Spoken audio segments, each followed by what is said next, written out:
कई बार असफलता हाथ लगी, लेकिन फाइनली अभी आपके साथ बैठा हूँ मैं। जब मेरा कॉलेज ख़त्म हुआ तो मेरे मन में यही था कि मुझे यूपीएससी की तैयारी करनी है। मेरे इस पे 2-3 विषयों पे मैं बात करना चाहता हूँ जो मुझे लगता है बहुत रेलेवेंट है। पहला तो एक इंग्लिश, मैंने देखा कि दोनों ही चरणों में इंग्लिश बहुत डोमिनेंट एग्जाम है। खास करके जो हिंदी मीडियम से जो हमारे साथी आते हैं, जो बहुत संकुचित कई बार महसूस करते हैं अपने आप को हिंदी मीडियम का होने की वजह से, उनके लिए आप क्या संदेश देना चाहेंगे या उनको अपने जर्नी से आप क्या बताना चाहेंगे?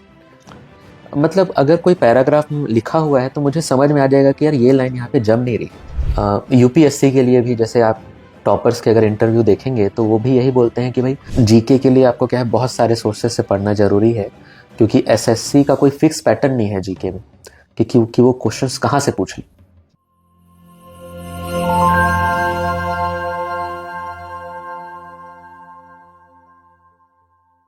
नन्ही चींटी जब दाना लेकर चलती है, चढ़ती दीवारों पर 100 बार फिसलती है। मन का विश्वास रगों में साहस भरता है, चढ़कर गिरना, गिरकर चढ़ना न अखरता है। आखिर उसकी मेहनत बेकार नहीं होती, कोशिश करने वालों की कभी हार नहीं होती। हरिवंश राय बच्चन की ये कविता आज के जो हमारे विशेष मेहमान हैं उनके जीवन का सारांश है। एसएससी सीजीएल की परीक्षा जो होती है उसमें उसके जो टियर 2 यानी कि मेंस परीक्षा जो होती है उसमें 390 में से 370 नंबर इनके आ रहे हैं। और हमारे बीच जो मेहमान हैं उनका नाम है शुभम अग्रवाल। और इनकी शख्सियत से मैं तो वर्षों से वाकिफ हूँ, पर आज उन्हीं के मुखारविंद से हम सुनेंगे कि उनका सफर कैसा रहा, उनका संघर्ष कैसा रहा, इस जीत और हार के इस लंबे सफर में उन्होंने कैसे खुद को संभाला और आज इस मुकाम तक कैसे पहुंचे हैं। नमस्कार, मेरा नाम है आकाश मित्तल और शुरू करते हैं हमारा संवाद। तो शुभम, सबसे पहले आप बताइए कि आपका बचपन कैसा बीता, कहाँ आपकी पढ़ाई हुई और कैसे आपने इस सफर को चुना? सभी को नमस्कार। पहले बताना चाहूँगा मैं, मेरा बचपन भैया थान नामक जगह पे बीता है, जो कि बहुत बड़ी जगह नहीं है, एक छोटा शहर कह सकते हैं हम उसे। वहीं से मेरी पढ़ाई लिखाई हुई क्लास 12th तक। उसके बाद मैंने कंपटीशन एग्ज़ाम की तैयारी करते हुए एनआईटी रायपुर में मेरा एडमिशन हुआ। तो पेशे से मैं इंजीनियर हूँ, पढ़ाई मेरी इंजीनियरिंग की हुई है। उसके साथ साथ मैंने खुद से पढ़ाना स्टार्ट किया, एक प्राइवेट कोचिंग इंस्टीट्यूशन भी स्टार्ट की खुद की, और साथ ही साथ कंपटीशन एग्ज़ाम की भी तैयारी करता रहा, उसमें यूपीएससी प्रमुख रूप से था। कई बार असफलता हाथ लगी, लेकिन फाइनली अभी आपके साथ बैठा हूँ मैं। तो मैंने एसएससी सीजीएल में कुछ हासिल किया है, जैसा कि आप बता ही रहे थे कि टॉप 5 लगभग में मेरी रैंक आ सकती है। जी। अ, आपने बहुत इसको संक्षेप में बताया, पर मैं जहाँ तक आपसे मेरी बात हुई थी कि आपने यूपीएससी में काफी लंबा समय जी व्यतीत किया, आपने 3 बार मेंस की परीक्षा लिखी, जी तो ये अपने आप में एक बहुत बड़ी उपलब्धि है। लेकिन फिर भी जब आप इतना करीब पहुंच जाते हैं किसी ऐसी परीक्षा के जो इतनी प्रतिष्ठित परीक्षा है और फिर भी वो सफलता हमें हाथ नहीं लगती, तो कैसे आपने उसे हैंडल किया? आप कैसा महसूस कर रहे थे जब आप फाइनली फिर आपने डिसाइड किया कि नहीं, आप एसएससी सीजीएल की परीक्षा देंगे? और जहां तक मुझे पता है आप पहली बार आपने सिर्फ ये जी एसएससी लिखा और पहली बार। उसी में आपकी परफॉर्मेंस ऐसी है कि जी अब तक का मुझे लगता है सबसे हाईएस्ट स्कोर ये होगा 370 के आसपास का। अभी तो खैर पूरा रिजल्ट नहीं आया है, जी पर इतने नंबर तो अविश्वसनीय, अकल्पनीय आपके नंबर आए हैं इसमें। तो इस पूरे सफर को थोड़ा सा और प्रकाश डालिए, क्योंकि हमारे जो साथी हैं जो लंबा संघर्ष कर रहे हैं वो और इससे अच्छा रिलेट कर पाएंगे। ठीक है। मेनली जब मेरा कॉलेज ख़त्म हुआ तो मेरे मन में यही था कि मुझे यूपीएससी की तैयारी करनी है। उसके बाद मैं पहले ही साल दिल्ली चल गया, तो वहाँ से मैंने तैयारी शुरू की। जब पहले अटेम्प्ट में मेरा नहीं हुआ तो सेटबैक तो ज़रूर रहता है वो, क्योंकि भाई आपके मन में ये रहता है कि अब अगले साल ये दोबारा मौका मुझे मिलेगा। तो 1 साल का समय आसान नहीं होता है बिताना। बिल्कुल। इतना कॉम्पिटिटिव एनवायरनमेंट है, कहीं ना कहीं प्रेशर रहता ही है, ठीक है। लेकिन इन सब के बीच में मेरी फैमिली का सपोर्ट रहा मेरे साथ हमेशा ही। जो चीज़ बोली नहीं जा सकती जिस सपोर्ट को अपन, लेकिन इनडायरेक्टली सपोर्ट जरूर था। हमेशा उन्होंने मुझे मोटिवेट किया कि भाई घर की चिंता मत करो, तुम अपनी पढ़ाई पे फोकस करो। जी। तो वो तो रहा मेरे साथ। हम्म। लेकिन उसके साथ साथ मुझे 2 अटेम्प्ट देने के बाद ये लगा कि भाई मेरे को एक बैकअप ऑप्शन भी अपने साथ रखना चाहिए। तो उसके लिए मैंने एक प्राइवेट कोचिंग में पहले खुद पढ़ाना स्टार्ट किया एज अ टीचर। तो वहाँ से मेरी ठीक ठाक इनकम आ जाती थी, जिससे मुझे एटलीस्ट फाइनेंशियल बहुत ज़्यादा प्रेशर नहीं महसूस हुआ कभी भी। उसके साथ ही साथ मेरी तैयारी चलती रही। फिर से कई बार सेटबैक्स हुए। जब मेरा पहला स्टेज क्लियर हुआ तो बहुत खुशी हुई। लेकिन साथ ही साथ ये था भी कि भाई अगला जो स्टेज आने वाला है ये इससे भी टफ होने वाला है मेरे लिए। बिल्कुल। तो मन में तो था ही वो। तो फिर भी तैयारी में लगे रहे, लेकिन कहीं ना कहीं मतलब कुछ कमी रहेगी उस तैयारी में। हम्म। तो किन्हीं वजहों से वो चीज़ नहीं हो पाई, है ना। जी। फिर अटेम्प्ट दिया, फिर पहला स्टेज क्लियर हुआ, लेकिन फिर से वही बात, है ना, नेक्स्ट स्टेज तक अपन नहीं पहुंच पाए, इंटरव्यू वाले स्टेज तक। तो फाइनली, है ना, कोविड के बाद, जिस कोविड तो भाई सभी के लिए एक, है ना, लाइफ में एक बोलते हैं one time event. One time event रहता है। जी। ठीक है, तो उसके बाद भाई रायपुर छोड़ करके मेरा अंबिकापुर जाना हुआ, हम्म। फैमिली के साथ रहना हुआ। हम्म। 1 साल तक तैयारी चली मेरी फिर से अगले अटेम्प्ट के लिए। उसके बाद अंबिकापुर शिफ्ट हुए तो मैंने खुद की एक कोचिंग इंस्टीट्यूशन डाली। उसके साथ रहते रहते भी मैंने एक और अटेम्प्ट दिया, हम्म। लेकिन उसमें भी असफलता हाथ लगी। हम्म। तो काफ़ी निराशा थी मन में, मतलब कई तरीके से टूट भी चुके थे कि भाई अब अगला अटेम्प्ट कैसे ही दे। हम्म। एज भी हो रही थी, हम्म। ठीक है। लेकिन उसके बाद मैंने सोचा कि एक और एग्ज़ाम एक बार एक्सप्लोर हम्म। करा जाए। हम्म। तो मैंने एसएससी का पैटर्न देखा, हम्म। एसएससी सीजीएल का। तो उसके पैटर्न में भाई क्या था, मैथ्स था और एप्टीट्यूड, जो कि मेरा बैकग्राउंड रहा है शुरू से ही, क्योंकि जब मैं कोचिंग में आप एक पढ़ाता था। शिक्षक भी रहे।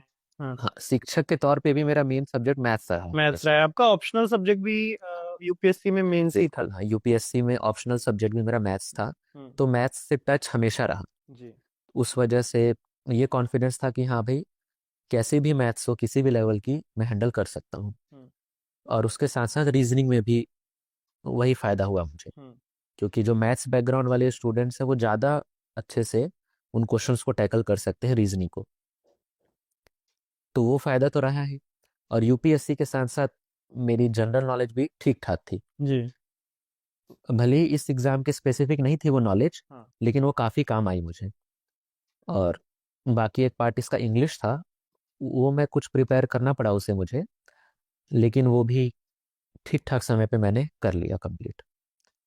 तो इसी वजह तो से मैं मतलब यहाँ। आपने एसएससी का जो एग्जाम चुना वो बहुत स्ट्रेटेजिकली चुना, सोच समझ के चुना, बिल्कुल। क्योंकि उसका सिलेबस आपकी परिस्थितियों में सबसे फिट बैठ रहा था, बिल्कुल। और आपको उसका जॉब प्रोफाइल बाकी सारी चीजें उसकी समझ में आई होंगी, इसलिए ही आपने उसे चुना। बिल्कुल बिल्कुल मेरे पास तो बहुत ज़्यादा समय था नहीं। जी।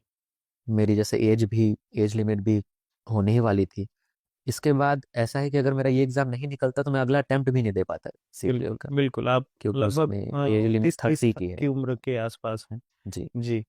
और जैसे ये बहुत इंपॉर्टेंट बात आप कह रहे हैं, क्योंकि मैंने अक्सर देखा है कि जो एस्पिरेंट्स होते हैं वो रेंडमली एग्जाम्स के एग्जैक्ट। फॉर्म भरते हैं, और ये भी दे देते हैं वो भी देते हैं, कहीं कुछ लग जाएगा। तो रेंडमली करने से कुछ होता नहीं, अगर हमारा फोकस होता है, बिल्कुल। हम स्ट्रेटेजिकली सोचते हैं, तो हम ज्यादा बेटर अचीव कर पाते हैं, रादर देन कि रेंडमली कोई भी एग्जाम का फॉर्म भर दिया, दे दिया। अपनी स्ट्रेंथ और वीकनेस को समझना समझने बहुत वाली बात जरूरी है। है, बिल्कुल। तो आपने जैसे अपने बैकग्राउंड के आधार पे एसएससी को चुना और उसका फिर आपको फायदा मिला। इसका एक एग्जांपल मैं बताता हूँ। मैंने एक बार आरबीआई का एग्ज़ाम देने की सोची थी कि भाई पोस्ट तो बहुत अच्छी है, हाँ, ग्रेड बी का मतलब एग्जाम। ग्रेड बी एग्ज़ाम है, और उसमें आगे जा करके आप आरबीआई के गवर्नर तक जा सकते हैं, डेप्यूटी गवर्नर एंड बैंक बिल्कुल गवर्नर। बिल्कुल। हाँ। तो प्रोफाइल तो बहुत ही अच्छी थी। जी। लेकिन जब मैंने उसका सिलेबस देखा, हम्म। था तो वही मैथ्स जीके इंग्लिश वगैरह, हम्म। लेकिन उसकी इंग्लिश जो है बहुत हाई लेवल की इंग्लिश, हम्म। रीजनिंग भी बहुत हाई लेवल की रीजनिंग। हम्म। तो मुझे समझ में आ गया कि इसके लिए मेरे को बहुत ज़्यादा नई स्ट्रेटजी की ज़रूरत है, पड़ेगी मतलब बहुत ज़्यादा बैकग्राउंड से हट के मेरे को करना पड़ेगा। बिल्कुल। हाँ तो मैंने फिर उस चीज़ को आगे बढ़ावा नहीं दिया कि जी भाई इसके लिए मुझे अलग से फिर 2 साल की और मेहनत चाहिए, जी जो कि शायद मेरे पास अभी स्टेज में नहीं है उतने जी। साल। क्योंकि हम एसएससी सीजीएल की बात कर ही रहे हैं और आपने सब्जेक्ट्स का भी जिक्र किया, तो इसी कंटिन्यूएशन में मैं चाहता हूं कि आप एक बार ब्रीफली एग्जाम का पैटर्न हम्म। हमारे एस्पिरेंट्स को एक्सप्लेन कर दे। वैसे तो सब जानते ही हैं, पर आपके मुंह से शायद बेटर वो समझ पाएंगे कि क्या पैटर्न रहा है एग्जाम का, क्या रिक्वायरमेंट और पैटर्न है। बेसिकली ये 2 टियर एग्ज़ाम है, जी इंटरव्यू नहीं होता है इसमें। जी। जो टियर 1 है वो क्वालिफाइंग है, हम्म ठीक है, प्रीलिम्स के जैसे हम समझ हम्म सकते हैं उसको। हम्म। तो 4 सब्जेक्ट्स है इसमें। ओके। हाँ, क्वांटिटेटिव एप्टीट्यूड है, जनरल इंटेलिजेंस है जिसे हम रीजनिंग बोलते हैं, हम्म जनरल अवेयरनेस है, एंड इंग्लिश। तो इसमें टोटल 100 क्वेश्चंस होते हैं, 200 मार्क्स के। नेगेटिव मार्किंग है इसमें, और 1 आवर का एग्जाम है। तो मतलब बेसिकली स्पीड यहाँ पे बहुत महत्वपूर्ण बिल्कुल है। है, स्पीड बहुत ज़्यादा मैटर करती है। 60 मिनट में आपको 100 क्वेश्चन 100 क्वेश्चंस, हाँ उसमें भी 50 क्वेश्चंस मैथ से रिलेटेड, जो कि काफ़ी टाइम टेकिंग हो टाइम सकती है। टेकिंग हो सकते हैं बिल्कुल। हाँ तो ये पैटर्न है, स्पीड का मेन गेम है इसमें। हाँ तो उसको आपको पहले तो क्वालिफाई करना है, क्योंकि 37 lakhs एस्पिरेंट हैं जी जिन्होंने फॉर्म भरा है, बिल्कुल। और सेकेंड स्टेज के लिए सिर्फ उनमें से 0.5% लगभग, यानी मुश्किल से 1.5 या 2 लाख लोग। माफ कीजिएगा, 0.5%, लगभग 3%, हाँ 1,60,000 जी जो है वो सेकेंड टियर एग्जाम देंगे। तो इसमें मेरे जो कि 156 रॉ स्कोर आया था 200 में, हम्म। और कट ऑफ थी 153। तो कट ऑफ 153, तो तो हम समझ सकते ये भी हैं एक इंटरेस्टिंग है कि आपका टियर 1 में स्कोर कट ऑफ के आसपास ही था, बहुत मतलब आसपास। 2-3 नंबर का ही फर्क था। वैसे 2-3 नंबर काफी होते हैं ऐसे कॉम्पिटिटिव एग्जाम्स में, लेकिन असली जो आपने अपना जौहर दिखाया, या असली आपने जो एक्सेलरेट किया अपने मार्क्स को, एक्सीलेंस एफिशिएंसी लाई, वो टियर 2 में लाई। टियर 2 में है जी। तो अच्छा, इसमें मैं ये जानना चाहता, टियर 2 का भी आप वो बता दीजिए कि क्या पैटर्न रहता है। इसमें एक्चुअली एक चीज़ और भी है कि इसमें मार्क्स का नॉर्मलाइजेशन होता है। हम्म। तो जो 156 है वो मेरा रॉ स्कोर था, ओके तो नॉर्मलाइजेशन होने के बाद मेरा स्कोर 159 हो गया, ओके ओके। और जबकि नॉर्मलाइज्ड कट ऑफ जो है वो 153 थी। तो एक तरीके तो में आप 6 मार्क्स 6 मार्क्स का गैप ज़्यादा, जो क्योंकि कि भी काफी बहुत सब। हाँ ज़्यादा डिफरेंस नहीं है। हाँ जी। अगर किसी वजह से मेरे 2 क्वेश्चन और गलत हो गए होते, हाँ तो हो सकता है कि तो मैं शायद आप टियर 2 ही लिखते ना दे पाता। जी। हाँ, तो मेरा क्लियर हुआ। हाँ फिर टियर 2 के लिए मुझे लगभग 3 मंथ्स का टाइम मिला हाँ प्रिपेयर करने के लिए, और लगभग पैटर्न इसका भी सेम है, सब्जेक्ट्स वही हैं। हम्म बस ये क्या है, पहले टियर में जैसे 100 क्वेश्चंस 1 आवर में थे, हम्म। इसमें लेकिन क्या है, सेक्शंस डिवाइडेड है। ओके। तो इसमें 3 सेक्शन का ये पेपर है। हाँ फर्स्ट सेक्शन में 60 क्वेश्चंस हैं, हाँ maths and reasoning, quantitative aptitude and general intelligence. Okay 60 question, 60 minutes, 180 marks, जी। ठीक है। और वो 1 आवर का जैसे ही वो विंडो खत्म हुआ, अगला सेक्शन स्टार्ट हो जाएगा इमीडिएटली। ओके 1 आवर का वो भी है, उसमें इंग्लिश और जनरल अवेयरनेस है। ओके। इंग्लिश का वेटेज ज़्यादा है, 45 क्वेश्चन है, हाँ एंड जनरल अवेयरनेस के 25 क्वेश्चन है। जी। सेम 3 मार्क्स पर क्वेश्चन। और जो सेक्शन 3 है इसका, वो वो भी जैसे ही सेक्शन 2 खत्म हुआ तुरंत स्टार्ट हो गया सेक्शन 3। हम्म। वो है computer proficiency test, okay CPT. Okay. उसमें 15 मिनट्स में 20 क्वेश्चन, 60 मार्क्स के। पर उसके मार्क्स नहीं जुड़ते हैं। लेकिन वो जस्ट क्वालिफाइंग है। हाँ तो वो मेरिट में नहीं आता है उसके बाद। 30% आपको उसमें स्कोर करना है, मीन्स 18 मार्क्स। ओके लेकिन इसमें जैसे कि अगर आपको टॉप की पोस्ट चाहिए, जी। तो उसके लिए कुछ हायर स्टैंडर्ड्स जो है वो सेट। सीजीएल सेट कर सकता है। जैसे कि 2023 के पेपर में, डिस्पाइट कि 18 मार्क्स कट ऑफ थे, लेकिन जो हायर पोस्ट थी उसके लिए उन्होंने 27 मार्क्स कट ऑफ सेट किया था। मतलब उस वाले पोर्शन को भी आपको इग्नोर नहीं करना है, इग्नोर भी कंप्यूटर कर सकते हो, प्रोफिशिएंसी क्योंकि पे भी ध्यान देना है। इस बार जो मैंने एग्जाम दिया उसमें कंप्यूटर का एग्जाम काफ़ी टफ आया है, और अच्छा। कई सारे एस्पिरेंट्स बाकी सब्जेक्ट्स में तो बहुत अच्छा स्कोर कर रहे हैं, लेकिन कंप्यूटर में उनके मार्क्स नहीं आ रहे हैं, ओके जिनकी वजह से शायद उनका सिलेक्शन ना हो पाए फाइनली। जी तो मेरे भी बहुत कुछ खास नहीं आए, इसमें 31 मार्क्स आए हैं, जी। लेकिन नॉर्मलाइजेशन की वजह से वो 36 के आसपास तक जा सकता है। और पेपर कंप्यूटर का सच टफ था, हम्म, तो लगभग मेरा क्लियर हो जाएगा इसमें। बिल्कुल। ऐसी उम्मीद है। तो जो टीयर 1 और टीयर 2 एग्जाम है, ये 2 चरणों में जो एग्जाम होता है, तो उसकी जो आपने पूरी रणनीति बनाई है एग्जाम की तैयारी की, वो इंटीग्रेटेड है, यानी एक साथ सोचकर बनाई है, या अलग अलग दोनों के लिए अलग अलग स्किल्स की रिक्वायरमेंट होती है? स्किल्स की बहुत ज़्यादा अलग रिक्वायरमेंट नहीं है। इनफैक्ट मेरे को शुरू से पता था कि टीयर 2 मेरे लिए थोड़ा आसान होने वाला है टीयर 1 से। ओके। ऐसा इसलिए क्योंकि टीयर 1 में जहाँ मुझे 60 मिनट्स में 100 क्वेश्चंस करने हैं, यहाँ मुझे सेक्शन वाइज टाइमिंग स्लॉट्स रहेंगे मेरे पास। जी। और सिर्फ मैथ्स के लिए मेरे पास 60 मिनट्स हैं, मैथ्स एंड रीजनिंग के लिए, और 60 क्वेश्चंस हैं। तो उसमें बस मेरे को कुछ टाइम मैनेज करना पड़ा। Otherwise English and general knowledge वाला पोर्शन जो है उसके लिए मेरे पास काफ़ी टाइम था। जी। 1 आवर में 70 क्वेश्चंस करना बहुत मुश्किल नहीं है, क्योंकि बहुत हाई लेवल इंग्लिश इसमें नहीं पूछी जाती है। ओके। तो सच ज़्यादा कंफर्टेबल मैं टीयर 2 में रहा। ओके। जो कि मार्क्स भी उसको बयां कर रहे हैं कि टीयर 2 में आपके मार्क्स बहुत ही शानदार आए हैं। जी। तो कोई इसमें बार बार आप कुछ कह रहे थे? मैं मतलब कुछ अलग स्ट्रेटजी की जरूरत नहीं है टीयर 1 एंड टीयर 2 में। एक इंटीग्रेटेड अप्रोच हाँ, से हम इंटीग्रेटेड अप्रोच अप्रोच करते से हैं जो एग्जाम को। प्रिपरेशन आपकी टीयर 1 में है, हाँ। बस टीयर 2 के लिए आप प्रैक्टिस करते रहें, मॉक टेस्ट देते रहें, तो वो सफिशिएंट जी। प्रिपरेशन है। जी। तो मेरे इस पे 2-3 विषयों पे मैं बात करना चाहता हूँ जो मुझे लगता है बहुत रेलेवेंट है। पहला तो एक इंग्लिश, मैंने देखा कि दोनों ही चरणों में इंग्लिश बहुत डोमिनेंट एग्जाम जी, है। बिल्कुल। और आपने बताया था मुझे कि इंग्लिश मीडियम से आपकी पढ़ाई नहीं हुई थी, आपकी प्राइमरी एजुकेशन हिंदी मीडियम से हुई थी। आप छोटे कस्बे से आते हैं, वहाँ मैं मानता हूँ कि इंग्लिश मीडियम स्कूल भी लगभग हिंदी मीडियम के बराबर ही है। तो ऐसी परिस्थिति में कोई स्टूडेंट इंग्लिश को कैसे हैंडल करता है और इतने अच्छे मार्क्स कैसे लेके आता है? खास करके जो हिंदी मीडियम से जो हमारे साथी आते हैं, जो बहुत संकुचित कई बार महसूस करते हैं अपने आप को हिंदी मीडियम का होने की वजह से, उनके लिए आप क्या संदेश देना चाहेंगे, या उनको अपने जर्नी से आप क्या बताना चाहेंगे? देखिए, इंग्लिश का एक मेन तो ज़्यादा हवा बनाया जाता है, लेकिन मैं अपनी स्ट्रेटजी बताऊं तो मैंने इंग्लिश के लिए कुछ भी खास तैयारी नहीं की। जब मैं हिंदी मीडियम में भी जब पढ़ता था, तो भाई इंग्लिश एक सब्जेक्ट तो है ही बिल्कुल, हमेशा से। बिल्कुल। तो उस समय हमारे एक टीचर थे, हम उनको गुप्ता सर बोलते थे। तो उन्होंने मुझे टेंस पढ़ाया था उस टाइम, और वो टेंस आज तक मुझे याद है। जी। और उन्होंने मुझे आर्टिकल्स पढ़ाए थे, ए एन एंड द। जी। बस मुझे उतनी ही इंग्लिश आती है। उसके अलावा इस एग्जाम के लिए मैंने अलग से active and passive voice and direct and indirect speech, सिर्फ इतनी प्रिपेयर की थी और कुछ भी नहीं। बाकी जस्ट जो मेरी इंग्लिश की रीडिंग रही है, जैसा कि जब मैं यूपीएससी के एग्ज़ाम देता था तो उस टाइम्स न्यूज़पेपर पढ़ना, तो न्यूज़पेपर में एडिटोरियल्स पढ़ना, और नॉर्मल इंग्लिश लैंग्वेज की बुक्स पढ़ रहे हैं अपन, जी। तो जो सेंटेंस मेकिंग का जो आइडिया लग जाता है ना, कि भाई ये ऑप्शन इसमें बिल्कुल भी मैच नहीं कर रहा है, हाँ जी। कहीं से फिट ही नहीं हो रहा, लॉजिक से। सिर्फ उसी से मैंने 45 में से 45 क्वेश्चन सही किए। मतलब आप एक बार ये पूरे मार्क्स फुल आए हैं। मार्क्स आ रहे हैं इंग्लिश में, 135। तो ये मेरे हिसाब से जो हमारे हिंदी मीडियम के साथी जो सुन रहे हैं, उनके लिए काफी एक प्रेरणादायी बात हो सकती है कि एक सामान्य बैकग्राउंड से आकर भी आप बहुत अच्छा परफॉर्म कर सकते हैं। आपको कोई हाई फाई इंग्लिश मीडियम या दिल्ली बम्बई की लेवल की पढ़ाई नहीं चाहिए होती है। एक बेसिक आपकी अंडरस्टैंडिंग होनी चाहिए टेंस की, वॉइस की, और आपकी जी। अच्छी रीडिंग होनी चाहिए। रीडिंग तो बहुत, आप बहुत बेहतर रीडिंग कर अच्छी रहे, सकते हैं।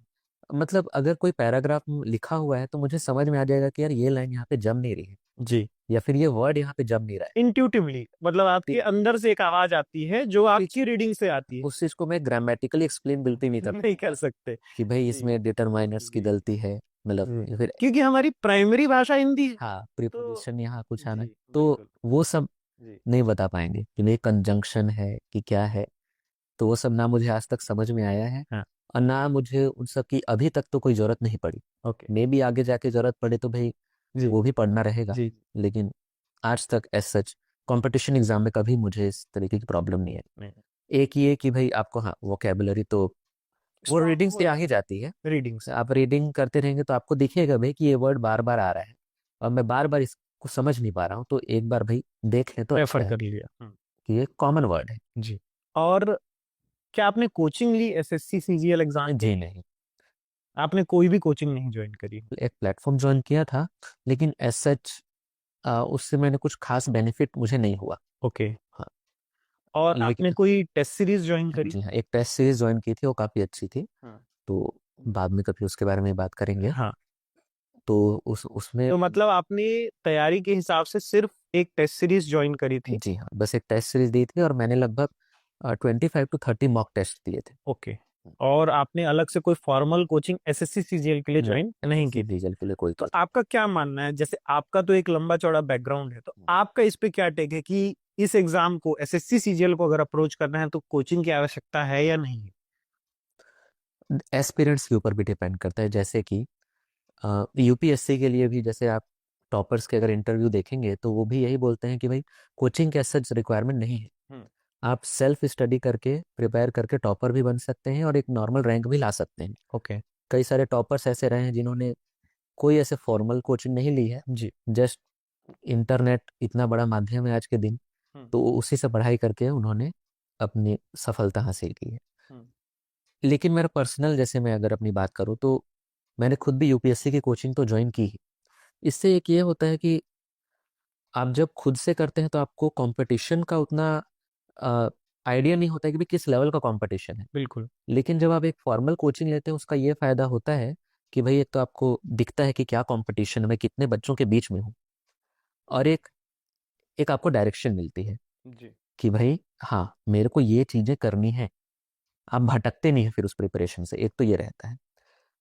लेकिन सच एसएससी के लिए मैंने कोई कोचिंग नहीं ज्वाइन की, क्योंकि मेरे को जब मैं यूपीएससी की कोचिंग किया तो मेरे को एक आइडिया था कि भाई मेरी डायरेक्शन क्या है, मेरे को करना क्या है, किन रिसोर्सेज को रेफर करना है और किन को नहीं करना है।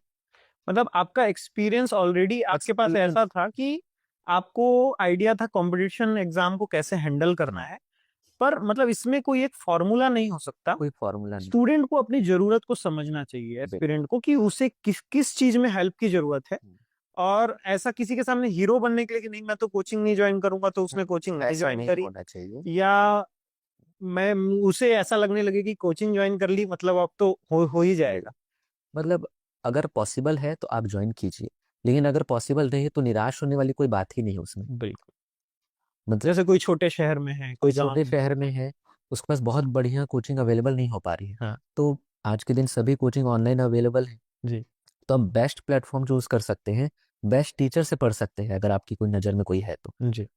तो उसके लिए आपको सब कुछ छोड़ के बड़े शहर में वहाँ की परेशानियां झेलने की जरूरत बिल्कुल भी नहीं। जी, जैसे हमने दिल्ली में अभी रिसेंटली सुना, बिल्कुल हाँ। तो उस तरीके से रह के रोहित करके पैसे खर्चे करने की भी जरूरत और नहीं है। इतना ज्यादा मानसिक रूप से तनाव लेने की भी बिल्कुल जरूरत नहीं है। जरूरत नहीं आप अपने कंफर्ट में रह करके भी बहुत अच्छे प्लेटफॉर्म से पढ़ के बहुत कम फीस में आप बहुत अच्छी तैयारी कर सकते हैं। है। जी। लेकिन अगर आप कैपेबल हैं तो आप कर सकते हैं कोचिंग, इसमें कोई बुरी बात नहीं। ठीक है। मॉक टेस्ट में कई बार शुभम कम मार्क्स आते हैं बच्चों के, वो कहते हैं कि मॉक टेस्ट में हम अच्छा परफॉर्म नहीं कर पा रहे हैं, तो वो उससे ये इंटरप्रेट कर लेते हैं कि वो एग्जाम में भी अच्छा परफॉर्म नहीं कर पाएंगे, तो उस पे आपका क्या टेक है? ठीक है, मैं खुद ही मतलब अपना एग्जांपल दूं तो मैंने जो 25 to 30 मॉक टेस्ट लगाए थे उसमें मेरा हाईएस्ट स्कोर 348 था। जी। 348 मेरा हाईएस्ट स्कोर था, और एक स्कोर तो मेरा 278 कुछ था, अच्छा। जिसमें मेरी रैंक ही नहीं लगती अगर उतने मार्क्स आए होते। हाईएस्ट 348, तो और आप मेरा देख सकते हैं तो अब मतलब जो मॉक स्कोर है। टेस्ट में जो आपका एवरेज स्कोर था उससे आपने कम से कम 20 नंबर ज्यादा स्कोर किए एक्चुअल इजी एग्जाम में। टॉप स्कोर से 20 मार्क्स ज्यादा स्कोर किए, एवरेज से तो लगभग 50 मार्क्स आप बोल सकते हैं ज्यादा ओके। स्कोर किए। ओके। तो वो डिपेंड करता है आपका माइंडसेट कैसा है एग्जाम हॉल में। ठीक है, इस बार लकीली थोड़ा लक भी रहा है इस एग्जाम बिल्कुल में, बिल्कुल। बिल्कुल है, हाँ। क्योंकि आपके ऊपर सारी चीजें नहीं है। आपके पास ऑप्शंस हैं भाई, टिक करने का ऑप्शन है।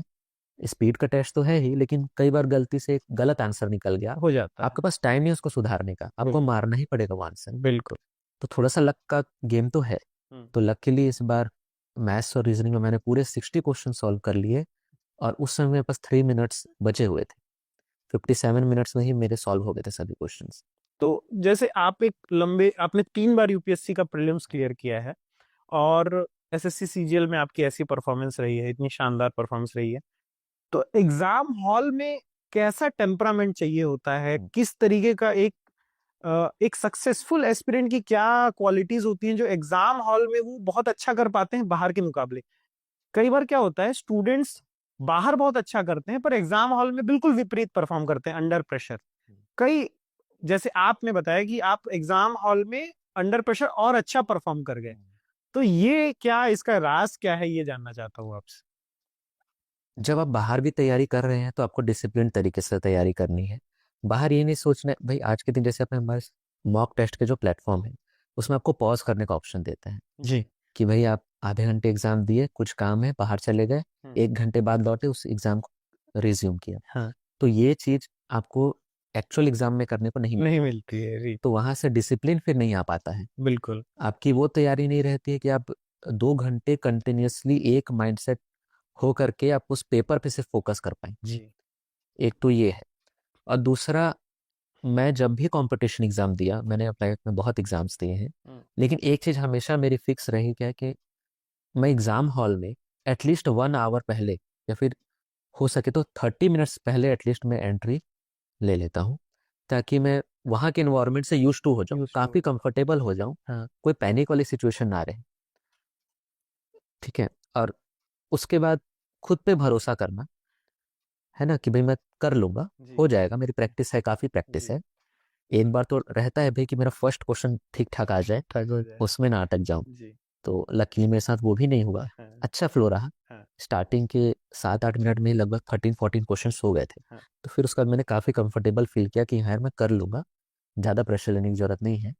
मतलब जितना हम अपने आप को लाइट रखें, पैनिक जितना ना रखें हाँ, और अवेयर रहें एग्जाम हॉल में, उतना हम बेटर परफॉर्मेंस बिल्कुल दे सकते बिल्कुल। हैं इस एग्जाम में। इस बार का भी जो एग्ज़ाम हुआ, तो 9 बजे जो है एग्ज़ाम स्टार्ट होना था, 8:30 पे एंट्री थी, तो मैं 7:30 पर ही सेंटर पहुंच गया। जबकि आप इतने सालों से एग्जाम दे रहे हैं, जनरली देखते हैं कि जो एक कहते हैं वेटरन हो जाते हैं या जो पुराने खिलाड़ी हो जाते हैं, वो बहुत कैजुअली लेने लगते हैं चीजों को।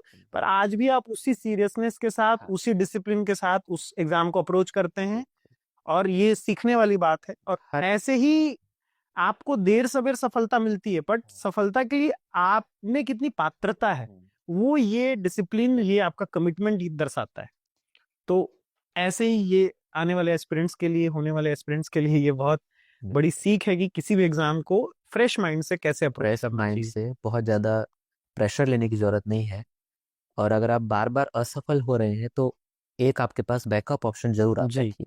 हाँ, तो आपने बहुत अच्छा टॉपिक छेड़ा है कि ऐसे लंबे सफर में मैं दो एस्पेक्ट्स इसमें देखना चाहूंगा। एक तो फाइनेंशियल इंडिपेंडेंस की, जैसे अभी मैं महसूस कर रहा हूँ कि 100 एस्पिरेंट एक जॉब के पीछे लगे हैं, तो ऑब्वियसली 99 लोगों को असफलता मिलेगी ही मिलेगी, वो नंबर्स ही साथ नहीं दे रहे। तो उन 99 लोगों के फाइनेंशियल इंडिपेंडेंस का क्या होगा, मतलब वो अपना जीवन यापन कैसे करें या अपने माँ बाप की एक्सपेक्टेशंस को कैसे पूरा करें। वो उन्हें ऐसा फील होता है कि वो किसी पे बोझ है। और आपकी जर्नी में, जैसे आपने बताया कि आप कॉलेज के दिनों से ही पढ़ा रहे हैं, फाइनेंशियली इंडिपेंडेंट हैं, और थ्रू आउट द प्रिपरेशन भी आप लगभग आपने साथ में अपना कोई ना कोई उद्यम अपने साथ रखा, जिससे कि आपको पैसों की दिक्कत ना है। तो इसके लिए एक एस्पिरेंट कैसे अपने आप को क्या रखे, क्या मेंटली प्रिपेयर करे, उसके बारे में थोड़ा बताइए। अगर आपका फैमिली बिजनेस है हम्म। फिर तो आपको बहुत ज़्यादा वरी होने की ज़रूरत नहीं है। हम्म। भाई आप बिजनेस में जा ही सकते हैं। जी। ठीक है, बस लेकिन आप उसके लिए ओपन रहे। बिल्कुल। ऐसा ईगो वाली चीज़ नहीं होनी चाहिए हाँ जी, हाँ जी। कि नहीं अब मैं इस एग्ज़ाम में आ गया हूँ तो इसी को हाँ। क्रैक करना है मुझे, ये जी। नहीं होना चाहिए। लेकिन अगर किसी का फैमिली बिजनेस नहीं है हम्म। तो आपके पास कॉलेज लेवल की या तो आपके पास स्किल सेट है कि भाई आप जिसने पढ़ाई की है वो आपका बहुत स्ट्रांग पार्ट है कि भाई मैं कॉलेज में बहुत अच्छा था, मुझे, अगर मैं टेक्निकल फील्ड से हूं, मेरे को टेक्निकल नॉलेज है कि मैं आगे जा करके उस फील्ड में आगे बढ़ सकता हूँ। हम्म।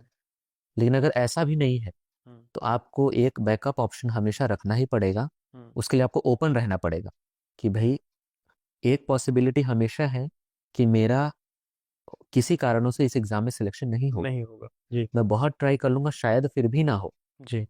तो आपको कहीं ना कहीं उस चीज को फिर छोड़ करके आगे बढ़ना है लाइफ में। जी। तो उसके लिए आपको मेंटली एटलीस्ट प्रिपेयर रहना है, जी। अदरवाइज प्रेशर बहुत ज़्यादा हो सकता है। जी। जैसे अभी Tier 2 का एग्ज़ाम में दे रहा था, तो एग्ज़ाम ख़त्म होने के बाद 1 घंटे बाद ही हमको बाहर जाने को मिलता है। जी। तो जस्ट मेरे बगल की सीट वाला जो कैंडिडेट हाँ। था काफ़ी परेशान लग रहा था, हाँ। बहुत ज़्यादा। हाँ। तो मेरे से बात कर रहा था कि भैया आपका कितना हुआ, आप कितना सॉल्व किए, ये वो। तो बातों ही बातों से पता चला कि कोई बैकअप ऑप्शन उसने नहीं रखा है अभी तक। जी। और लेकिन उसको ये भी चिंता है कि मैं अपने मतलब परिवार पे डिपेंडेंट हूँ, अपने बड़े भाई पे डिपेंडेंट हूँ। और मेरा बड़ा भाई मुंबई में जॉब करता है। तो कुछ समय तक के लिए तो ठीक है, लेकिन उसके बाद जो है मुझे अपना रास्ता अलग सिलेक्ट करना ही होगा कि मैं क्या करना चाहता हूँ लाइफ में। जी। तो उस तनाव के साथ ये प्रिपरेशन जो है और मुश्किल हो जाएगी। मुश्किल हो जाती है, बिल्कुल। हाँ, तो इसलिए एक हमेशा कोशिश करनी चाहिए कि हाँ, चाहे छोटी हो या बड़ी हो, एक जॉब कोशिश, अगर हम कोशिश करते रहेंगे निरंतर, तो कुछ ना कुछ जरूर हमारे पास एक ऑप्शन रहेगा। अभी अगर आपके पास नहीं भी हो जॉब, लेकिन आप मेंटली जरूर प्रिपेयर रहें कि भाई मेरे को ये भी हो सकता है कि जॉब करनी पड़े। हाँ, तो आपको उसमें कुछ प्रॉब्लम नहीं होनी चाहिए, बिल्कुल। दुखी नहीं होना है आपको कि भाई नहीं यार मेरा ये नहीं हो पाया, अब मुझे ये करना पड़ा। हाँ, हीन भावना आ जाती हीन है। भावना नहीं होनी चाहिए, कोई भी काम छोटा नहीं है। हाँ। भाई जब मैं यूपीएससी की तैयारी कर रहा था तो लक्ष्य तो यही था कि हम आईएएस बनेंगे, जी। लेकिन ये पोस्ट भाई आईएएस के काफी नीचे है। हाँ। लेकिन फिर भी ऐसा नहीं है कि भाई हम वो नहीं बन पाए। हाँ। ठीक है, कुछ निराशा तो रहती ही है भाई कि हम इतने साल दे दिए उस प्रिपरेशन को, जी। लेकिन उसमें बह नहीं जाना है अपने को। जी। एक समय के बाद उसे स्वीकार कर लेना है और अपनी फील्ड में आपको एक्सेल करना है। बिल्कुल। आप एक बहुत अच्छे अपनी फील्ड में जो ये एग्जाम है, अब जैसे आपने इस एग्जाम में लगभग टॉप हाँ किया है, अभी रिजल्ट आया, और जी। अब मैं तो यही चाहता हूँ कि आपके रैंक 1 आए, तो ताकि हमारा ये इंटरव्यू पहले से और सफल हो जाए। पर जैसे आपने पूरे टाइम पे वर्किंग रहे आप, और वर्किंग के साथ आपने प्रिपरेशन करी, तो कैसे आप मैनेज करते थे टाइम वगैरह? और टफ होता होगा ऑब्वियसली, हेक्टिक होता होगा, तो उसको कैसे आप मैनेज करते थे? एक तरीके से स्टार्टिंग के जो मेरे 2-3 अटेम्प्ट्स थे यूपीएससी के, वो मैंने काफ़ी सीरियस होकर के दिए। तो उसमें मुझे कुछ सफलता हाथ लगी, जैसे मेरा फर्स्ट टेस्ट तो क्लियर हो जाता था, लेकिन सेकंड नहीं हो पाया किन्हीं कारणों से। लेकिन उसके बाद के जो मैंने अटेम्प्ट्स हैं, मुझे कहीं ना कहीं लगता है कि मैंने उनके साथ इनजस्टिस भी किया उन अटेम्प्ट्स के साथ भी, क्योंकि मैं जो मेरा बैकअप ऑप्शन में जो मैं वर्क कर रहा था उसको मैंने कहीं ना कहीं थोड़ा ज़्यादा समय दिया और प्रिपरेशन को कम समय दिया। तो जो आधे मन से जो चीज़ होती है ना वो भी रही, जी। लेकिन फिर भी ठीक ठाक मैंने हैंडल किया उस चीज़ को। मतलब ये नहीं लगा मुझे कि अगर मैं जॉब नहीं करता तो मेरी वो एग्ज़ाम जरूर निकल जाता, ऐसा नहीं आया कभी मेरे मन में। जी। मेरे को लगा कि भाई कुछ इनहेरेंट डिफेक्ट्स थे जी। मेरे अंदर भी, कि उस एग्ज़ाम के लिए पर्टिकुलरली शायद मैं सूटेबल नहीं था उस एग्ज़ाम के रिक्वायरमेंट के लिए। ये शुभम, मैं आपको मतलब बोलना चाहूंगा कि ये एक बहुत ही जो बड़ा सोच का व्यक्ति होता है, वही अपने आप का इतना एनालिसिस करके, उसके अंदर ही जिसे कहते हैं सेल्फ अवेयरनेस, अपने बारे में इतना अवेयरनेस होना कि जैसे किसी का एग्जाम में नहीं होता तो वो एग्जाम को दोष देता है, बिल्कुल। जबकि आप अपने अंदर वो कमी ढूंढ रहे हैं कि कहीं ना कहीं मेरे अंदर वो कमी रही होगी, इस वजह से मैं उसका सेकंड स्टेज क्लियर नहीं कर पाया। कभी भी तो ये अपने आप में ये ह्यूमिलिटी होना ही एक बहुत बड़ी बात है, बिल्कुल और उससे ही फिर आगे का रास्ता खुलता है। खुलता है, बिल्कुल जी। तो ओपन माइंडेड। एस्पिरेंट्स को भी ये समझना चाहिए कि अगर आपका नहीं हो रहा है किसी एग्जाम में, तो आप भी अपने अंदर थोड़ा सा झांकिए, समझिए कि उसकी जो रिक्वायरमेंट है, उससे ये नहीं साबित होता कि आप खराब व्यक्ति हैं या आप बुद्धि से कमजोर व्यक्ति हैं। किसी एग्जाम की रिक्वायरमेंट में आप फिट नहीं बैठते। बिल्कुल। जी। तो एक पक्ष तो ये रहा, इतनी लंबी जर्नी में फैमिली का साथ बहुत जरूरी है, तो बिल्कुल, फैमिली का सपोर्ट आपके साथ कैसा रहा? फैमिली का सपोर्ट बहुत बढ़िया रहा मेरे साथ। जी। कभी भी डायरेक्टली कोई चीज़ के लिए मुझे प्रेशर नहीं फील हुआ कि नहीं भाई अब समय आ गया है कि आप इस चीज़ को छोड़ करके, है ना, अपनी राह बनाओ, आप खुद की राह बनाओ, है ना।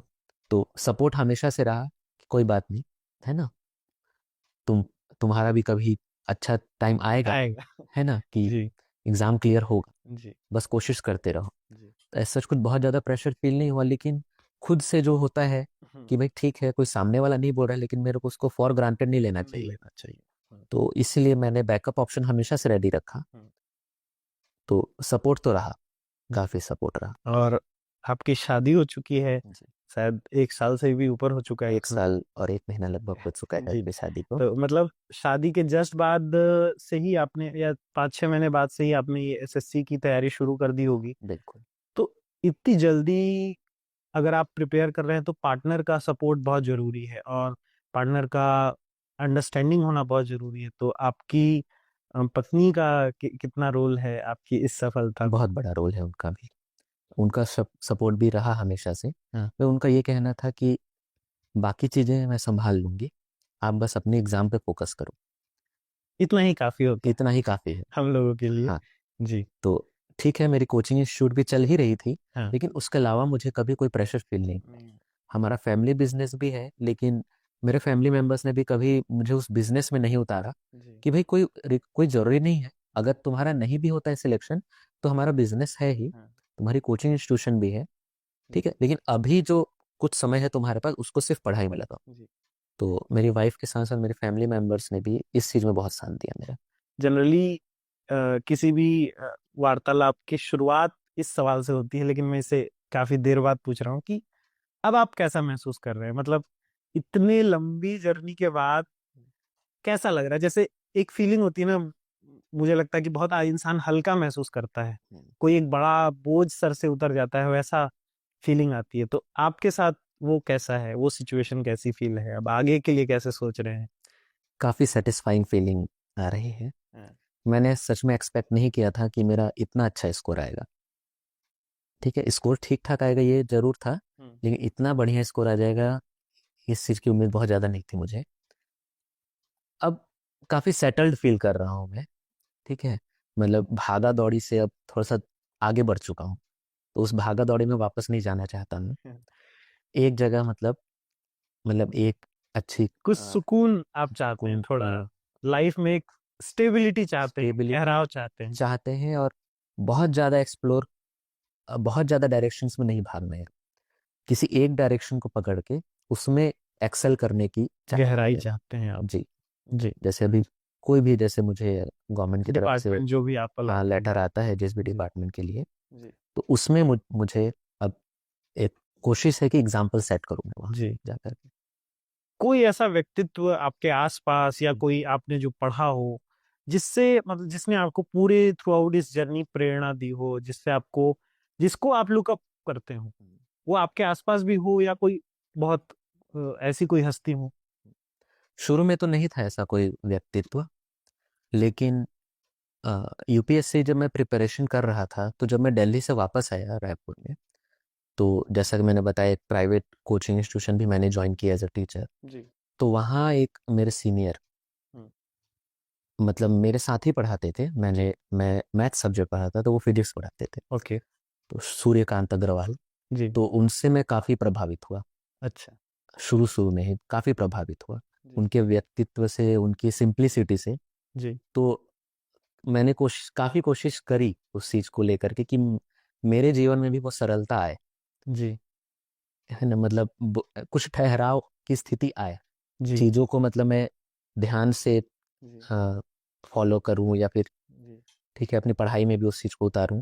जी। तो वो चीज़ ठहराव आया, और वो काफ़ी एजुकेटेड भी है, मतलब बहुत बढ़िया जॉब छोड़ करके वो, मतलब लगभग 50 to 60 लाख का पैकेज छोड़ करके वो एक कोचिंग इंस्टीट्यूट में पढ़ा रहे हैं, जहाँ उनकी उतनी सैलरी तो है ही नहीं, लेकिन फिर भी वो एक बड़े लक्ष्य की प्राप्ति की तरफ थे। जी। तो उनसे काफ़ी प्रभावित हुआ मैं। जी।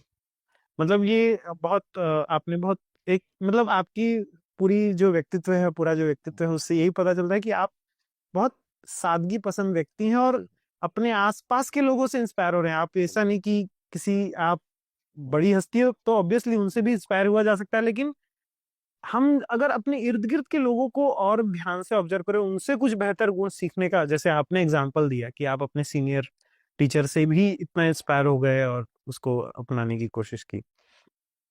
ठीक है।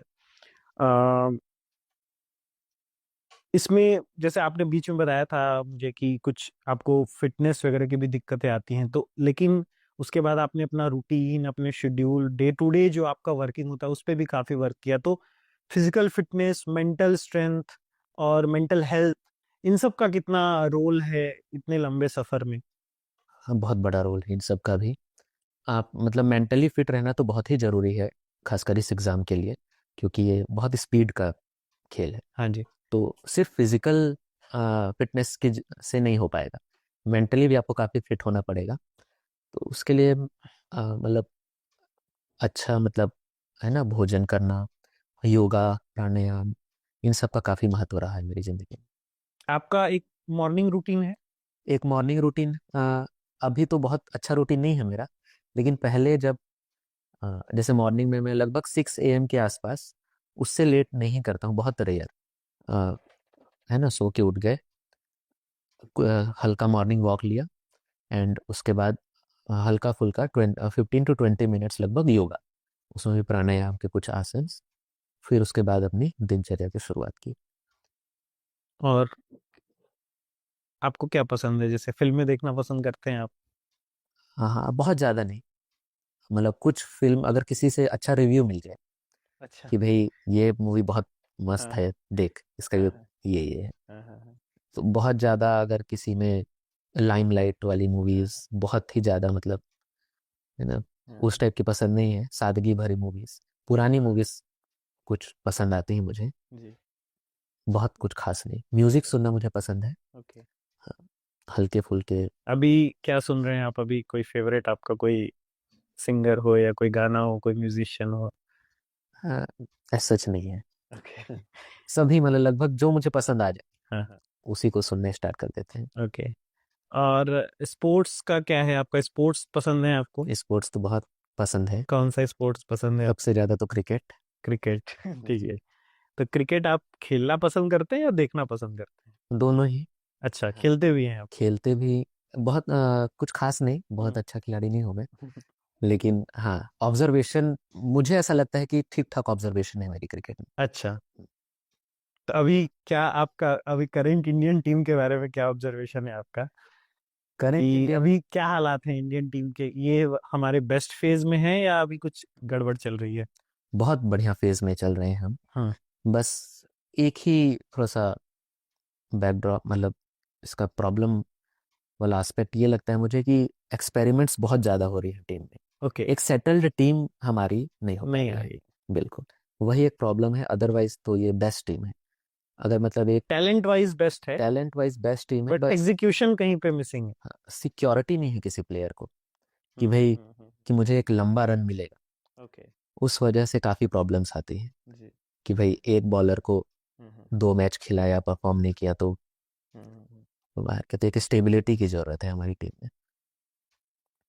कोई नया एस्पिरेंट अगर एसएससी सीजीएल की तैयारी करना चाहता है, पहली बार वो एग्जाम को दे रहा है, आपने भी पहली बार ही दिया, बट आपका क्योंकि एक लंबा बैकग्राउंड है इसमें, कंपटीशन एग्जाम में, तो उसके लिए कुछ कोई बेसिक 4-5 चीजें हों जो आप क्विकली बता दें कि ये चीजों मस्ट डू है, कि इनको आप एस्केप नहीं कर सकते, तो वो क्या होंगी? देखिए, अगर आपका सब्जेक्ट से रिलेटेड कुछ खास बैकग्राउंड नहीं है, तो हार्ड वर्क तो बहुत इंपॉर्टेंट है। अ, आज के दिन हम उसे स्मार्ट वर्क भी बोलते हैं, हम्म। बहुत ज़्यादा इंपॉर्टेंट है वो, ठीक है। और प्रैक्टिस, मतलब मैथ्स वगैरह की प्रैक्टिस आपकी लगभग 3 to 4 आवर्स डेली होनी चाहिए, ओके। हर टॉपिक्स में, अलग अलग टॉपिक्स में, तभी आप उस स्पीड के लिए प्रिपेयर हो पाएंगे। उसके बाद आपको जनरल नॉलेज की प्रिपरेशन, इंग्लिश में बहुत ज़्यादा जोर नहीं दूंगा इंग्लिश में, क्योंकि अगर स्टूडेंट्स मॉक टेस्ट जब लगाएंगे तो उनको एक आइडिया लगेगा कि बहुत हार्ड इंग्लिश नहीं है, है ना, तो जो कुछ उनको जो चीज़ें पढ़नी होंगी अपने सब्जेक्ट्स के अलावा, वो उसमें बहुत ज़्यादा टाइम नहीं लगेगा, मतलब वो 10 to 15 डेज का काम है। उसके बाद मॉक टेस्ट देते देते भी उसकी तैयारी हो जाएगी आपकी इंग्लिश की। और लास्ट जो बहुत इंपॉर्टेंट पोर्शन है, जीके, जिससे आपकी रैंक डिसाइड हो सकती है एक तरीके से, बिल्कुल। क्योंकि बाकी सब सब्जेक्ट्स में तो सभी अच्छे स्कोर कर लेते हैं, लेकिन जीके में लोग जो है पीछे रह जाते हैं। तो जीके के लिए आपको क्या है, बहुत सारे सोर्सेज से पढ़ना जरूरी है, क्योंकि एसएससी का कोई फिक्स पैटर्न नहीं है जीके में कि वो क्वेश्चंस कहाँ से पूछ ली, तो आपको एक मल्टी डायमेंशनल अप्रोच की इसमें जरूरत पड़ेगी। सब्जेक्ट वाइज आपको एक स्ट्रेटेजी बनानी पड़ेगी स्टूडेंट्स को, बिल्कुल। और खुद से समझना पड़ेगा था, किसी का कॉपी कैट ना हो, खुद का। प्रीवियस ईयर क्वेश्चंस जैसे हाँ बहुत जी। अच्छे रेफरेंस हो सकते हैं, हाँ। तो उस पैटर्न पे, जैसे कि एसएससी सीजीएल में जैसे प्रीवियस 2 इयर्स में 2022 और 23 का पेपर देखें, तो उसमें बायोलॉजी से 2 to 3 क्वेश्चन हैं जीके में, और वो लगभग सेम पैटर्न फॉलो करें कि भाई विटामिन के ऊपर क्वेश्चन है, कि भाई विटामिन B1 का साइंटिफिक नेम क्या है, और कुछ एनिमल किंगडम के क्वेश्चन हैं। तो भाई एनसीईआरटी या फिर किसी भी बुक में आपको 2-3 चैप्टर्स उसके ऊपर रीड कर लेने चाहिए कि भाई मेरे को 2-3 क्वेश्चन तो यहाँ से मेरे फंस ही जाएंगे। ये बात अलग है कि मेरा एक भी क्वेश्चन नहीं फंसा उसमें से, लेकिन अगले साल मतलब आपको ऐसे आगे जा एंटिसिपेट करके करना है। एंटिसिपेट करना बहुत जरूरी, अदरवाइज तो ये ओशन है। क्वेश्चन है बिल्कुल, हाँ, हाँ। जिसमें उसमें आपको नैरो करने के लिए पीवाईक्यूज जो है प्रीवियस ईयर पीवाईक्यूज बहुत बढ़िया सोर्स हो सकते हैं। जी। और बाकी बहुत हाथ पैर मारने की जरूरत नहीं है इसमें। मॉक टेस्ट लगाते रही तो वो प्लेटफॉर्म भी करंट अफेयर्स वगैरह को कवर कर ही लेते हैं। ज़्यादा से ज़्यादा मॉक टेस्ट लगाते रहिए, और वही एक पैटर्न को समझना है आपको। एक, अगर आपके पास एक्स्ट्रा टाइम है तो एक न्यूज़पेपर और फॉलो कर लीजिए कि भाई न्यूज़पेपर से आप तैयारी जनरल करंट इवेंट्स के लिए, बस। और इसी में आप लेकिन लगे रहें डेडिकेशन के साथ, तो काफ़ी अच्छी तैयारी होगी आपकी। तो शुभम, सपोज कोई नया एस्पिरेंट जो पहली बार किसी भी कॉम्पिटिटिव एग्जाम को अप्रोच कर रहा है, वो पहली बार अगर एसएससी सीजीएल एग्जाम ही देना चाहता है, तो उसको क्या 4-5 ऐसी बातें हैं जो उसके लिए बिल्कुल मस्ट डू हैं? इट्स लाइक कि वो नहीं करेगा तो सिलेक्शन होने के चांसेस इम्पॉसिबल, मतलब वो करने ही चाहिए। ऐसी क्या 4-5 बातें हैं, आप उन्हें अगर संक्षेप में बता दें तो। अगर मैं पहले 2 सब्जेक्ट्स की बात करूं, maths means quantitative aptitude and general intelligence की बात करूं, तो इसमें प्रैक्टिस बहुत ज़्यादा रिक्वायरमेंट है। क्योंकि जनरल इंटेलिजेंस में भी कई तरीके के क्वेश्चंस आ सकते हैं, लेकिन आप लगभग उन सभी तरीकों को कंप्लीट कर सकते हो प्रैक्टिस से। ओके। लगभग वो सभी कवर हो जाएंगे, सभी टाइप ऑफ क्वेश्चंस जो आने वाले हैं। तो आप एग्जाम में उसके लिए अच्छे से प्रिपेयर रहोगे। फर्स्ट ये हो गया। नेक्स्ट, अगर मैं इंग्लिश की बात करूं, तो बहुत कुछ खास अलग से प्रिपरेशन की जरूरत नहीं है कि मैं पूरी ग्रामर पढ़ूं, ठीक है। लेकिन कुछ फिक्स्ड क्वेश्चंस हैं कि भाई आपको एक्टिव पैसिव वॉइस के 3 to 4 क्वेश्चंस जरूर आएंगे। डायरेक्ट इनडायरेक्ट स्पीच के 2 to 3 क्वेश्चंस आएंगे। मतलब एक तरीके से सिलेबस को और पैटर्न को समझने की कोशिश करें। बिल्कुल, उसको समझने की जरूरत है। तो यही 2 चीजें एक्स्ट्रा अलग से प्रिपेयर करें। और बाकी आपकी इंग्लिश रीडिंग ठीक होनी चाहिए। ओके। ऐसा कुछ बहुत ज्यादा आपको ग्रामर के अंदर जाने की जरूरत नहीं है, अदर उसका कुछ बहुत ज्यादा बेनिफिट नहीं होगा एग्जाम में। और बजाय इसके कि आप मॉक टेस्ट ज्यादा से ज्यादा लगाएं। जी। ये इंग्लिश के लिए हुआ। नेक्स्ट, जो सबसे इंपॉर्टेंट पोर्शन जो मुझे लगता है वो है जीके, ओके। क्योंकि इसी से आपकी रैंक डिसाइड होगी। ठीक है। ठीक है, क्योंकि आप बाकी सब्जेक्ट्स में तो फिर भी बहुत अच्छा स्कोर कर लेंगे, लेकिन जीके में लोगों के क्या है कि भाई 75 में सिर्फ 25 मार्क्स आ रहे हैं, 30 मार्क्स आ रहे हैं। लेकिन आपके वहीं पर अगर आपके 50 मार्क्स आ जाते हैं, तो वो तो बहुत बड़ा वो आपको मतलब टॉप 1000 रैंक्स में ला सकता जगह है, दिला। जिससे आपको पोस्ट बहुत अच्छी मिल जाएगी। जी। रैंक डिसाइड करेगी जो कि आपकी। मेरे भी जैसे 57 मार्क्स जो जीके में आए हैं, उसी वजह से जो है मेरी मतलब जो रैंक है वो टॉप 5 में आने की चांसेस चांसेस। है। तो उसके लिए क्या स्ट्रेटेजी ये हो सकती है जीके के लिए, कि पहले तो आप प्रीवियस ईयर क्वेश्चंस को जरूर रेफर करें। 3 to 4 ईयर्स के क्वेश्चंस जो हैं वो इजीली अवेलेबल हैं गूगल में। तो उसमें लगभग, अगर अलग अलग शिफ्ट के हिसाब से देखें तो 8 से 9 पेपर्स आपके पास अवेलेबल है।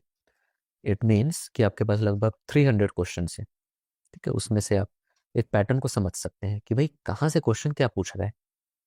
ठीक है, तो जैसा कि मैं देखा कि साइंस वाला पैटर्न जो है आपको बहुत अच्छे से समझ में आ जाएगा कि भाई ये क्वेश्चन जो है वो नोबेल प्राइज विनर्स में पूछ रहा है, लेकिन रिसेंट वाले नहीं, जो पहले जीते हैं Nobel prize. Okay. Means first half of 20th century, उस तरह के नोबेल प्राइज। तो अगर आप वो प्रिपेयर कर सकते हैं, तो ये एक मतलब श्योर शॉट क्वेश्चन है कि आप यहाँ पे जरूर स्कोर कर लेंगे। जी। और ये वर्थ है आपको प्रिपेयर करने का, क्योंकि इस एग्जाम में ना बहुत ज्यादा आप मार्क्स को बढ़ा नहीं पाएंगे। आप देख सकते हैं इस बार के जो एवरेज मार्क्स है 280 के आसपास है, तो काफी हाई मार्क्स है। तो आप अगर उसमें भी अगर आप ठीक ठाक 30-40 नंबर भी अगर आगे ले आए तो आपका सिलेक्शन हो जाएगा। ओके। तो उसमें आप 7 to 8 मार्क्स को इग्नोर नहीं कर सकते। एक तो वो आप प्रिपेयर कर सकते हैं। दूसरा, साइंस में ही आप बायोलॉजी वाला अगर पोर्शन देखें तो एनिमल किंगडम से कुछ क्वेश्चंस आते हैं, और विटामिन्स प्रोटीन्स इन सब से कुछ क्वेश्चंस आ रहे हैं। तो उसका बहुत ज़्यादा सिलेबस नहीं है। 2-3 चैप्टर्स अगर आप एनसीईआरटी से पढ़ रहे हैं या फिर किसी भी बुक से पढ़ रहे हैं, आप उसको कवर कर लेंगे तो आपके 2-3 क्वेश्चंस और अच्छे से प्रिपेयर हो गए। इस तरीके से हमें चलना पड़ेगा। और 25 में से 5 to 7 क्वेश्चंस ऐसे हैं जो कोई भी अगर ठीक ठाक सीरियस एस्पिरेंट है तो सॉल्व कर लेगा। ठीक है, तो इससे आपकी काफ़ी अच्छी प्रिपरेशन हो जाएगी। और बाकी जो बेसिक हिस्ट्री ज्योग्राफी है जो सभी पढ़ते हैं वही आपको भी पढ़नी है। अगर बहुत ज़्यादा डीप से पूछ गया तो अगर आप अपनी इंटेलिजेंस से उस क्वेश्चन को सॉल्व कर लिए कि भाई मैं 3 ऑप्शन एलिमिनेट कर दिया, चौथा मुझे लग ही रहा है कि यार यही होगा इसका आंसर, तो लग गया। अदरवाइज कोई कुछ नहीं कर पाएगा उस क्वेश्चन से। तो मतलब ये उसमें मॉक टेस्ट वगैरह का रोल बहुत आएगा कि उसमें जितना आपने का प्रैक्टिस रोल, किया है उतना आप अच्छे से कर पाएंगे। हाँ वो आप बहुत अच्छे से कर पाएंगे। और अगर आपके पास एक्स्ट्रा टाइम है तो आप एक न्यूज़पेपर फॉलो कर सकते हैं। न्यूज़पेपर आपको डबल बेनिफिट ये करेगा कि आप एक तो करंट अफेयर्स के लिए प्रिपेयर्ड रहेंगे कि भाई जो बहुत इंपॉर्टेंट फंक्शनरीज हैं हमारे इंडिया में, जैसे कि प्राइम मिनिस्टर हो गए, हम्म प्रेसिडेंट हो गए, हम्म तो वो किस चीज़ का नया उद्घाटन किए हैं, हम्म किस चीज़ के ऊपर स्पीच दिए हैं। जैसे इस बार एक क्वेश्चन आया था, चीफ इलेक्शन कमिश्नर्स के ऊपर क्वेश्चन था। हम्म तो क्वेश्चन ये था कि on the eve of national election day, hmm 25 में 24 में शाम को किसने ये स्पीच दी कि हमारे जो पॉलिटिकल लीडर्स हैं उनको मतलब हेट स्पीचेस के अलावा बल्कि ऐसी स्पीच देनी चाहिए जो कि इंस्पायर। लोगों को इंस्पायर करे, नए आइडियाज लाएं। जी। ठीक है, तो ये स्पीच किसने दी? तो ऑप्शंस ये थे कि भाई prime minister, home minister, president of India और चीफ इलेक्शन कमिश्नर। तो मैंने इस क्वेश्चन को कैसे हैंडल किया कि भाई प्राइम मिनिस्टर और होम मिनिस्टर जो है वो पॉलिटिक्स में काफी इन्वॉल्व है, उनका बैकग्राउंड पॉलिटिक्स का रहता है काफी हद तक, तो उनका ये स्पीच देना कहीं ना कहीं ठीक महसूस नहीं हो रहा है, लॉजिकल नहीं लग लॉजिकल नहीं लग रहा है। रहा। तो मैं 2 ऑप्शन में कंफ्यूज हुआ, प्रेसिडेंट ऑफ इंडिया और चीफ इलेक्शन कमिश्नर। तो हालांकि वो गलत हुआ मेरा आंसर, मैंने प्रेसिडेंट ऑफ इंडिया मारा, लेकिन पर आंसर आप चीफ काफी इलेक्शन का। क्लोज थे। लेकिन मैं 50-50 तक पहुंच गया उस क्वेश्चन में। तो ये जो इंट्यूशन है ये एक्सपीरियंस से तो आती है, एक्सपीरियंस से पर आती है। साथ साथ इसमें एक अवेयरनेस होना और एक हाँ, पढ़ जैसे आपका बैकग्राउंड नॉलेज सॉलिड हो तो आप फिर कहीं ना कहीं उसमें हिट कर जाते हैं। तो न्यूज़पेपर पढ़ने से ये जरूर आपको देखा कि हाँ भाई चीफ इलेक्शन कमिश्नर भी मतलब एड्रेस करते हैं नेशन को। बिल्कुल। उनका काम सिर्फ ये नहीं कि इलेक्शन की डेट अनाउंस करना है या फिर पूरा शेड्यूल वगैरह, तो वो आपको जरूर स्ट्राइक करेगा। और दूसरा, आपकी इंग्लिश रीडिंग बहुत अच्छी होगी, वोकेबुलरी बढ़ेगी। बिल्कुल वोकेबुलरी बढ़ेगी और सेंटेंस का नॉलेज होगा आपको, जी। तो वो आपको डबल बेनिफिट का काम कर सकता है। तो न्यूज़पेपर एक, अगर आपके पास टाइम है 1 घंटे का एक्स्ट्रा, तो आप जरूर एक अच्छा न्यूज़पेपर कोई भी आपकी पसंद का फॉलो कर सकते हैं। ओके, आप कौन सा न्यूज़पेपर पढ़ते थे? मैं द हिंदू बस। न्यूज़पेपर पढ़ता हूँ। पर द हिंदू कई बार बच्चों को बहुत टफ लगता है। हाँ, मेरा तो स्टार्टिंग से ही एक्चुअली आपका यूपीएससी तो की यूपीएससी प्रिपरेशन रही है, बैकग्राउंड था। तो थोड़ा सा इजी अगर करते हैं टाइम्स ऑफ इंडिया पढ़ सकते हैं, कोई भी न्यूज़पेपर जो आपके एरिया में आ रहा है। हम्म। क्योंकि अ, बहुत जो जैसे इंपॉर्टेंट फंक्शनरीज की अगर कुछ न्यूज़ आ रही है, टॉप न्यूज़ है, तो वो सभी न्यूज़पेपर्स फॉलो करते कवर हैं। करेंगे बिल्कुल। तो उसमें आपको कोई लॉस नहीं होने वाला कि भाई मैंने वो न्यूज़पेपर कई पढ़ा बार था तो वो छूट गया। मुझे लगता है कि इस प्रिपरेशन में कई बार बच्चे तकिया कलाम या हाँ, सिंबल्स पे बहुत पढ़ते हैं कि हाँ, द हिंदू नहीं पढ़ा तो नहीं होगा, वो अपने मन में इन चीजों को लेके बहुत बैठा लेते हैं। जबकि ये उतनी मायने नहीं रखती किस पेन से दिया, कौन सा न्यूज़पेपर पढ़ा, कौन सी बुक पढ़ी। नॉलेज इंपॉर्टेंट है, कोर नॉलेज एग्जाम का वो समझना इंपॉर्टेंट है। और ये सारी चीजें बाई प्रोडक्ट है या साइड की चीजें हैं। आपकी खुद की रिसर्च टॉपिक्स पे बहुत इंपॉर्टेंट है कि भाई आप उस न्यूज़ को कैसे फॉलो कर रहे हो। पक्का आपको पकाया कहीं इम्पोर्टेंट से लग रही है खाने क्या की ये आदत न्यूज़, ना हो। आपको इम्पोर्टेंट लग रही है कि नहीं वो न्यूज़, जी। तब आप उसको थोड़ा सा और डीप में देखोगे। बिल्कुल। अदरवाइज आप पढ़ के उसको निकल जाओगे आगे। तो न्यूज़पेपर, कौन सा न्यूज़पेपर करें उससे बहुत ज़्यादा फर्क नहीं है। हाँ, फर्क ये पड़ता है कि आप करें और उसको रेगुलर करें। आपसे बहुत लंबी और विस्तृत चर्चा हुई और भविष्य में भी और हम और गहराई से एग्जाम की स्ट्रेटेजी के बारे में डिस्कशन करेंगे। हो सकता है आपसे कुछ और हम मदद लें बच्चों तक पहुंचाने के लिए, एस्पिरेंट्स तक पहुंचाने के लिए हमारे यूट्यूब चैनल के माध्यम से, जिसमें हम एजुकेशनल कंटेंट बच्चों तक पहुंचाते हैं। तो अगर आप हमसे जुड़ें और उसमें भी हमारी कुछ मदद करें तो और बेहतर होगा। आपके भविष्य के लिए बहुत बहुत शुभकामनाएं। Thank you. आपने जैसी सफलता इस परीक्षा के दौरान हासिल की है, वैसे ही आप आने वाले अपने करियर में और बुलंदियों को छुएं, ऊंचाइयों को छुएं, हमारे देश का नाम रोशन करें। Thank you. यही आपसे उम्मीद है और यही हम सबकी शुभकामना है आपको। Thank you. हमारी पूरी टीम की ओर से बहुत बहुत बधाई। आ, दोस्तों, अगर आपको ये पॉडकास्ट, हमारा इंटरव्यू, हमारी पहल अच्छी लगी हो तो हमें सपोर्ट करें। वीडियो पसंद आया हो तो इस वीडियो को लाइक करें, शेयर करें और कमेंट्स में बताएं कि आप और शुभम सर से क्या जानना चाहते हैं, किन विषयों पर और चर्चा करना चाहते हैं, ताकि हम आपके सवाल इन तक पहुंचा सकें। और अगर आपको हमारी पहल अच्छी लगी हो तो हमारा हौसला बढ़ाएं। एवन नौकरी के यूट्यूब चैनल को सब्सक्राइब करें। बहुत बहुत धन्यवाद।